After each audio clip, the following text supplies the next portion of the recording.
Consider, mortal. Do illithids possess souls? I wake up every minute with the fever dreams. I push my mind to a limit where it needs to be. I work like I got vision I don't need to see. Hey guys, it's DVD Gamer Girl here. Welcome back to my channel.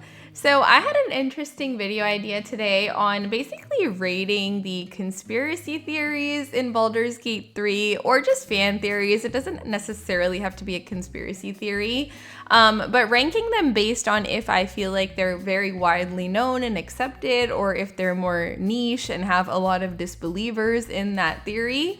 Not all of these necessarily have much in-game evidence supporting them. Some do more than others, but I'll just give my opinions on if I think it's real or not and what evidence that I've heard of or seen personally that I think contribute to some of these theories.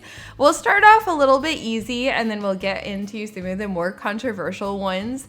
And yeah, I'm just going to be ranking them on how accepted they are or how niche they are. So accepted is top of the iceberg, and more niche, you get lower and lower to the bottom of the iceberg. So let's start with the first theory that I have in mind, which is that Withers is actually the god of death, Jergal. And honestly, this one I feel like is very widely accepted, and I feel like there is a lot of actual evidence in the game that points to him being this. So I don't know if I need to convince you guys of this necessarily, but some of the things that make me believe that this is true is that we find him in a temple that's basically dedicated to Jergal, like there's statues and stuff like that. Even in the tomb where you actually find Withers, there's a plaque that says, "Here lies the guardian of tombs," which basically points to him being Jergal because that's an alternate name for Jergal. And also in one of the in-game texts, Jergal does ask the same question that Withers asks you, which is essentially what is the value of a single human life? So there's just so many pointers to them basically being one and the same person. Withers also just has infinite health, like you can't kill him, like even though he has 1 HP, you literally can't kill him. And also after you finish the game and the epilogue, the post-credit scenes where he's talking about the dead 3, I think that also points to him like being the god of death. So there's just a lot of pointers. Now, next let's talk about a little bit more of a controversial one, which is the Astarion vampire bride theory. So this is specific to Ascended Astarion. I feel like the game basically says that Astarion turns you into his spawn, essentially his slave. He does mention the word spawn multiple times in the game, but some people have this theory that rather than you being his spawn and him having you under his complete control, he makes you his vampire bride, which essentially gives you more freedom, and it's like a more romantic bond rather than a master and slave type of bond. So the vampire bride ceremony is basically something done by a vampire when they wish to transform someone into a vampire. It bypasses the spawn stage and converts them to a full vampire, allowing them free will but maintaining a link between both parties. According to lore, in order to do this bride ceremony, a vampire has to drink from their victim 3 times. The final drink drains the victim almost completely, and then the victim takes a drink of the vampire's blood. The vampire will have to maintain control over the victim's drinking to prevent them from drinking too much. And the surest sign of a bride ceremony in progress is that while the victim is being drained, they'll feel a lot of pleasure. So that's basically what the ceremony is. And people say that in the actual scene where Astarion does turn you, he drinks your blood 3 different times, like in 3 different ways, which seems more indicative of a vampire bride ceremony than like turning you into his spawn. He also has a line where he says the pleasure is going to outweigh your pain, which is another indicator it might be that. And he does mention, draining all the blood and then giving you 1 drop of his own blood. But honestly, I don't subscribe to this theory whatsoever, and There are two main reasons for that. One is right before the ceremony, Astarion is constantly calling you his spawn. Like, he uses the word spawn multiple times to describe what he's going to do to you. And if you do ask him, I don't want to be a spawn, I want to be a full vampire, he basically says something along the lines of, oh, we'll see about that later. So he's not promising anything about you becoming a full vampire, nor is he saying he's going to do that in that moment. Like, he says that's something that might happen later down the line. And I think the biggest indicator that you are his spawn and not his vampire bride is that you lose the freedom of choice, because in the end of the game, if you try to break up with him in the epilogue, basically, he will not let you break up with him. He says, you are mine to control, and basically he won't let you break up with him. Like, it's a very scary dialogue that happens there if you are his spawn.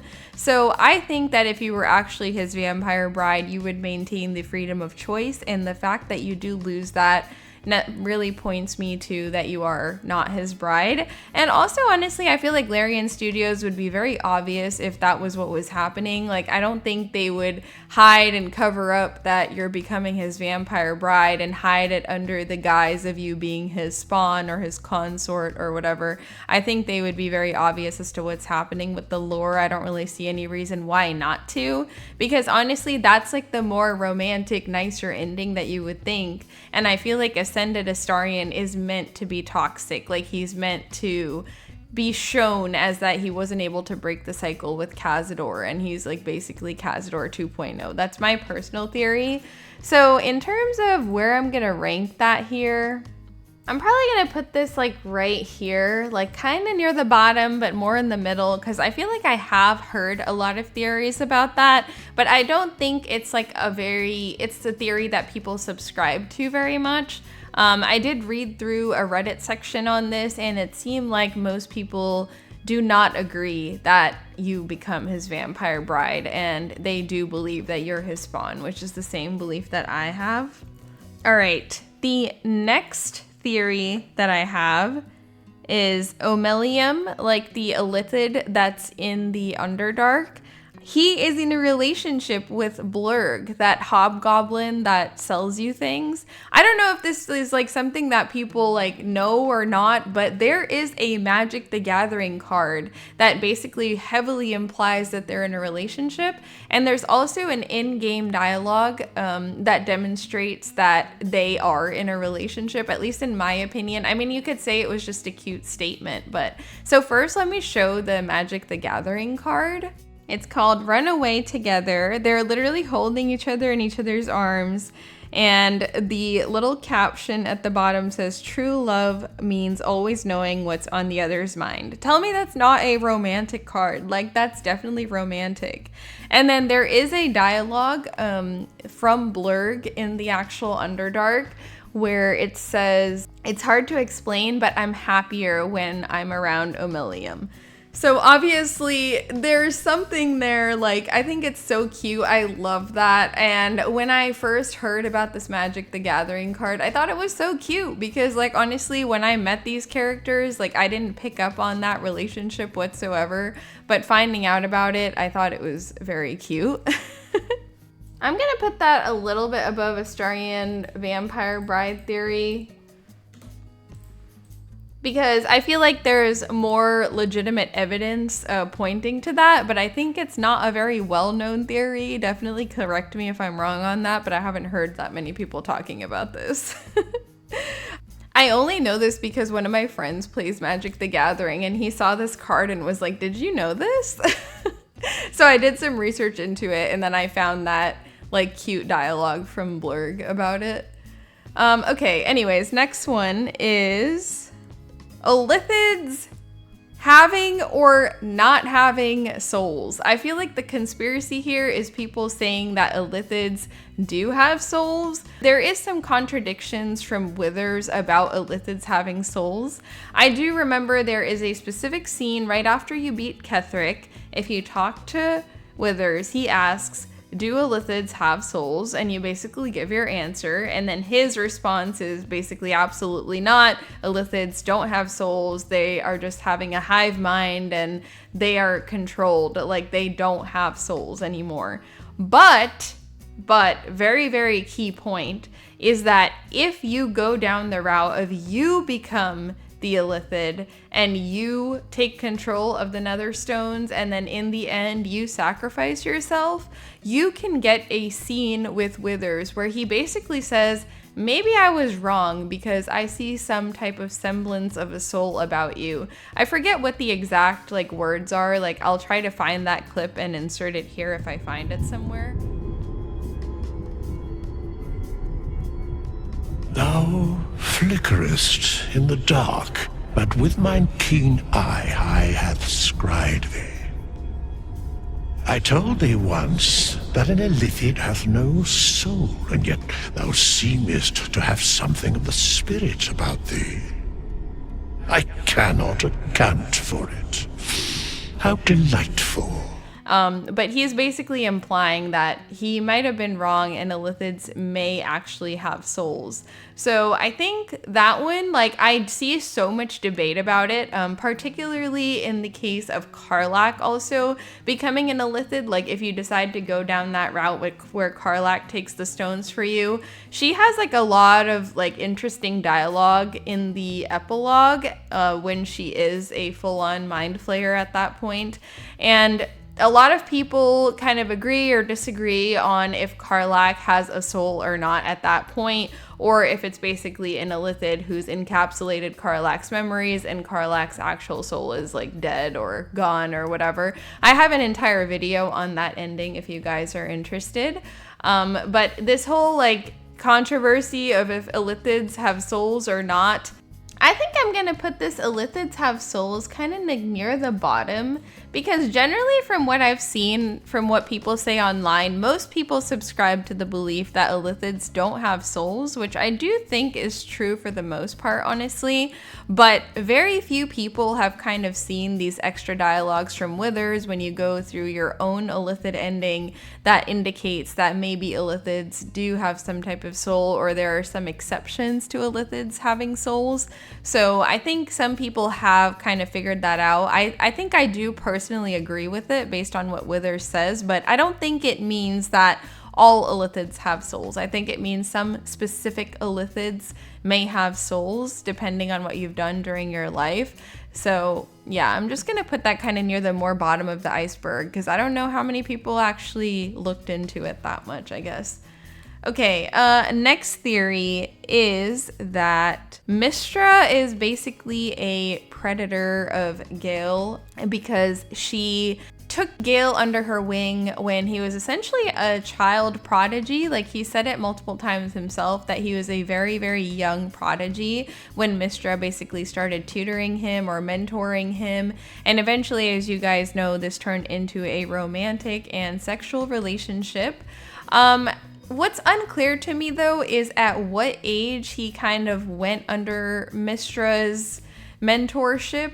I don't know if that was his teens or if it was in his 20s, and she was mentoring him for a while before they became romantic or sexual, so it could very well be that maybe he was in his 20s, mid-20s, before they started that sexual relationship.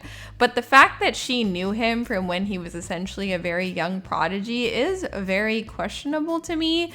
And even if it wasn't an age gap problem, I feel like it is a power dynamic problem with him being mortal and her being a goddess.